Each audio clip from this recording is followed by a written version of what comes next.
During the Pacific War, the Marianas emerged as one of the primary targets for the Allies in 1944. It was there that Japanese troops occupied the islands of Guam, Tinian, and Saipan.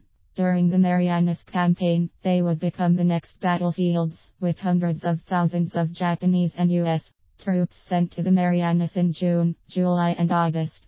Among the first targets was Saipan.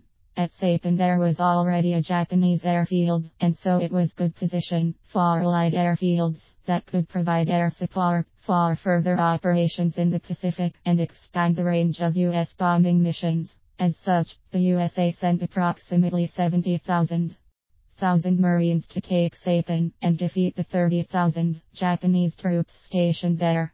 Before the Marines landed, U.S. aircraft and warships bombarded Saipan from the air and sea.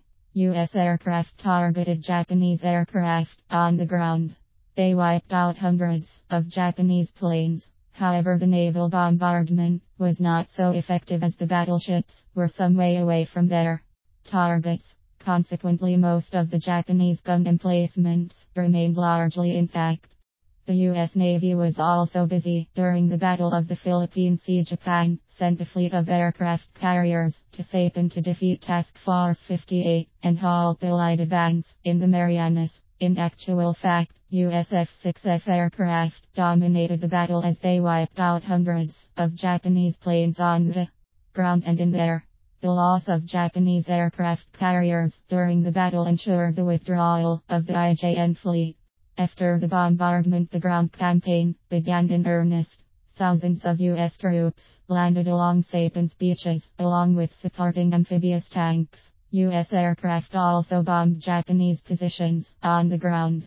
After securing the beachheads, further U.S. Army reinforcements arrived in Saipan to bolster the Marines, along with additional supplies.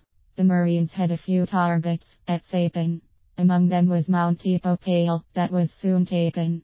Another target was the Japanese Islito airfield. As such, the 27th Infantry Division stormed this airfield as the Americans advanced further into Saipan. Another of the targets was Mount Tipashau. Mount Tipashau was a 1,554-foot mountain that the Japanese troops retreated to. The Americans sent in 3 divisions to clear the mountain, but weeks were still required to take Mount Tipashau. U.S. tanks and artillery had little impact at Mount Tipashau, and there was little air support for the Marines. Nevertheless, the Japanese troops could still not hold the mountain.